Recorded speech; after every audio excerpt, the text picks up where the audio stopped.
Today, we're on our way to a fascinating series with Professor David Pasig, a futurist, one of our regular and beloved guests here on the channel. We're going to talk to him about the Jewish people. Where's the Jewish people headed? I've given it a perspective of about 100 years, more or less, and we'll try to address it from that angle. I'm not sure he'll be able to be precise, and he'll explain exactly what the limitations are in this matter, but I ask the questions and he gives the answers. So hello, welcome. Hello, thank you. Thank you very much for joining us. So if we were 100 years back, let's try to imagine ourselves a few decades or maybe even 100 years into the future. Let's start with demographics.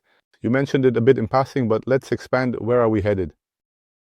So from our perspective right now, it's very important to remember we are currently in the present year 2025. The estimates, there are two estimates in the literature, but one from the UN and one from the Bureau of Statistics. The UN estimate says that during the 21st century, a tremendous revolution is taking place in Jewish demography. We are essentially recovering from the great crisis of World War II and growing. We recover by the year 2050, and after that we continue to grow. According to the UN, growth will reach 24 million Jews in the world by the end of the 21st century, with 20 million of them living in the land of Israel. In other words, the 21st century is the century of the Jewish people demographically, and 4 million will still be scattered in the diaspora. Will they keep a Jewish identity as we define it today? Those who remain will more or less maintain a Jewish identity, but they will become a minority because Judaism, as we know it today, actually developed in the diaspora. Will they come to Israel or assimilate? Those who don't? So first of all, there is some immigration, but the real loss is actually due to assimilation. Currently, assimilation rates worldwide are between 60 and 64%, depending on the country. That is, some even claim that we are experiencing another Holocaust. It even has a name. They call it the honey Holocaust. It's because things are so good. People simply say, this isn't for us, but this has always happened. In Judaism, people have always left. The biggest wave of people leaving, by the way, was after the destruction of the Second Temple. Of course, everything that happened with the Hellenistic movements and the Christian movements, huge numbers of Jews simply left Judaism in response. And in terms of professions, which directions are we heading in? How will our reality look? What will we do for work? Now you're not throwing me off to another topic. No, I mean in the world in general. I'm actually really interested in our situation here, especially in light of because I gave a kind of chapter that I called a startup nation or watchtower nation. Like in general, which directions are we heading toward? Up until now, we've talked about demographics, about the numbers, but these numbers have meaning. It's because of these numbers that the Jewish people are being reshaped. Judaism itself is being reshaped. It's not for nothing that I said we've ended a period in history, the last 2,000 years. And we're beginning a new era with completely different characteristics. And there will be upheavals here in our identity, in our narrative, in our laws. There are some very difficult issues waiting for us along the way. The issue we're currently experiencing is the question of what it means to be a Jewish and democratic state. But that's actually a very small issue compared to the ones that are waiting for us to solve. So let's focus on that, because the topic of social polarization that we're experiencing today, where is it actually heading? The state of Israel needs to define the most difficult issue, one we haven't managed to define for 3,000 years, which is, what does it mean to be Jewish? And who is a Jew? And what are we? It's not simple. There's a fierce struggle here between different opinions, different emphases. The difference between now and what happened before is that we've been dealing with this issue all the time, constantly. We've always been dealing with it. The difference is that now we're inside a state and we have responsibility over a piece of land, which we didn't have for the past 2,000 years. We were, as they say, scattered by the wind. If there was one good place, but we went there. When things started to go bad, we ran to another place. We were always living out of suitcases. Here we have reached a situation where we are first and foremost on the same land. We speak the same language. I don't like those who talk about tribes in the state of Israel today. The definition of Shabbat is the ties of the gates. It's blood relations, it's cousins, that's how it is, yes. So when you're bound by family ties, you don't have your own opinion. You have to look out for your own tribe. It took us over 2,000 years to eliminate tribalism based on blood ties from Jewish identity. The tribalism that existed during the First and Second Temple periods brought us tremendous disasters. The disputes, the struggles, the wars, the rivers of blood that were spilled between the tribe of Judah and Menashe, it was a catastrophe. We abolished that. And now we are not tribes, but rather streams, ideological streams. You can change your opinion. When you're part of a tribe, you don't have that. You can't switch tribes. Either you belong to the tribe or you are outside the tribe and they kill you because you become the witnesses of your tribe. So that's one of the main characteristics we've returned to. And in my humble opinion, the more important characteristic is that now the sovereign who will dictate and shape the identity of the state and of Judaism is the people, which hasn't been the case until now. It was always the king or the priest or the rabbi. For the first time, sovereignty, and this is part of processes happening all over the world, sovereignty is passing to the masses. Now the masses have their own way of thinking, their own emphasis, their own sensitivities, their own senses that are completely different from those of the elites. Okay?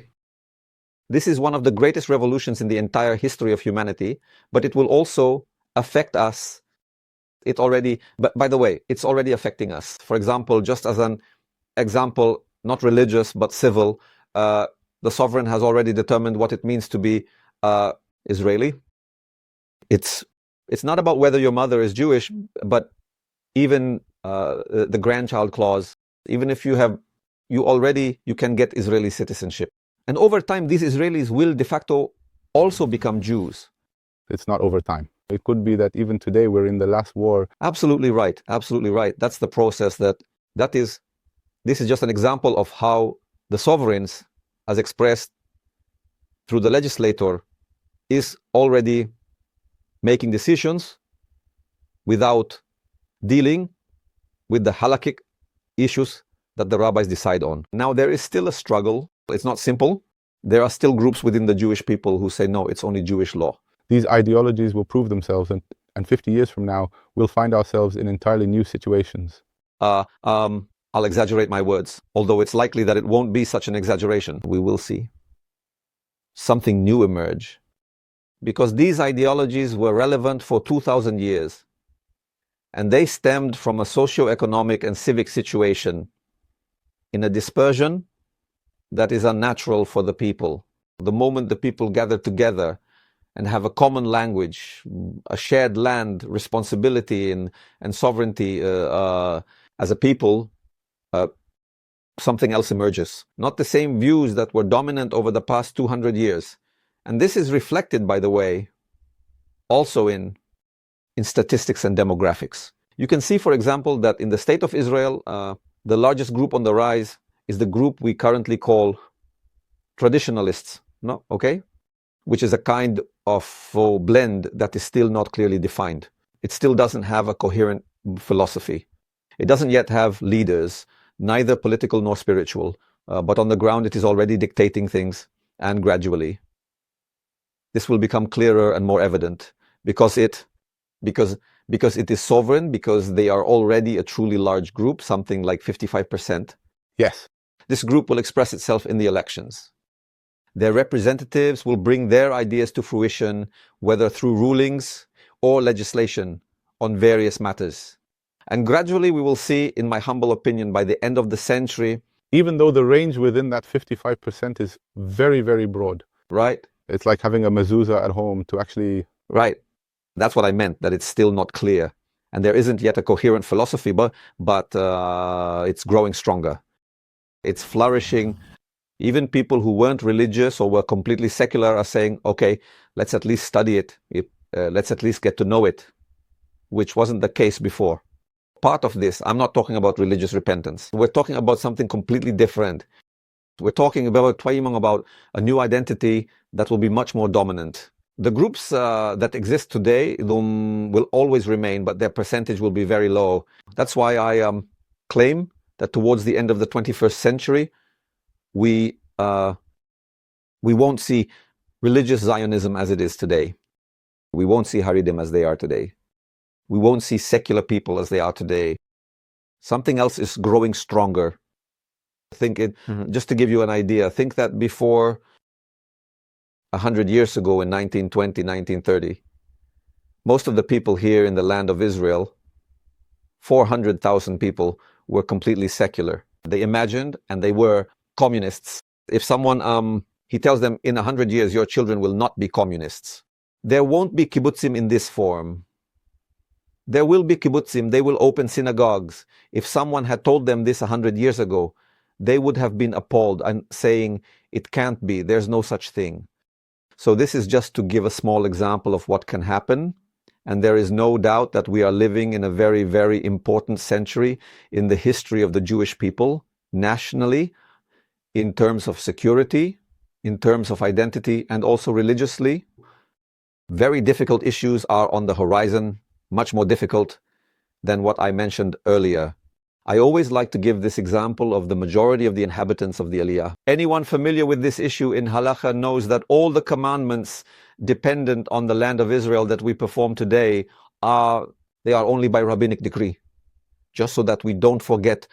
But the moment the majority of its inhabitants are here, that is 50% plus one person, when the Jewish people are living here and we're getting close, right now, we're at 46%. I know some already claim we act according to this, that they're already starting. And we need to start. There's a group of rabbis who are already beginning even to count the Jubilee. Yes. How are you going to observe a biblically mandated, sabbatical year in the land of Israel? How can you run a modern state with this economic model of the Jubilee, where after 49 years, everything is completely reset? How do you even divide up the land of Israel to are we talking about 20 million people? Does everyone get a piece and you can trade it? We would need to do some very fundamental rethinking, and Judaism has done that. Take the example of the prosbul. Judaism understood that there are things that can no longer be maintained, so you have to... Within Orthodox Judaism, people are afraid of that word, reforms, but Judaism has always made changes, let's call them, or new rulings. And there have always been groups that didn't accept it and made things stricter for themselves. And that will always remain. We are always revolutionaries. But if I look at the revival of the Jewish people from the emancipation until the majority of the Jewish people live in the land of Israel, which is more or less something like 300 years, okay? And if I count only from the first Zionist Congress, then it's about 200 years. We are completely transforming the condition of the Jewish people, its identity, its narrative, its ethos. We are in the midst of 200 to 300 years of absolute revolution. And in another 200 years, when people look back, they'll see it the way we look at what happened after the destruction of the first temple or after the destruction of the second temple, not as destruction, but the opposite, as construction, as a very profound revival. Now, in this process, there will always be people who say, this isn't for us, just as has always happened. They'll say, this is too much for us. We don't want this. We didn't mean for this. We didn't want this. And they'll break away and separate. It's too demanding. Right. So, to sum up the point about 100 years from now, because there are a few more fascinating points I really want to hear your perspective on them. It's always on my mind. This is a question I didn't plan to ask, but 20 million in so many years from now, when even today, the cost of living and housing and the places what will actually happen here, practically speaking? Like, where will we live? Will everything be skyscrapers, or are we going to expand into the prophecy of Abraham, our forefather? Look. This is a process that's happening all over the world. It's not just happening here. The human race has now crossed the 50% mark. About 4 billion people live in cities. Okay? During the 21st century, humanity, over 80% of it will live in cities. We're turning from an agricultural species into an urban one with all that this entails. Okay? It's a different perception of time, a different perception of space, a different kind of family values. It's like what happened when we moved from the field and the farm and started living in the city. Back then, the family structure shifted from an extended family to a nuclear family. Now, too, humanity is undergoing tremendous transformations in the 21st century. We are part of this. What this means is that there will be 20 million people living here in cities and skyscrapers. We don't need to be afraid of this because it also has tremendous advantages. This concentration, and this brings a lot of opportunities. It brings many economic, social, and even security advantages, and of course, health benefits as well. For example, in big cities, healthcare is cheaper and better. Education is better. Culture is better.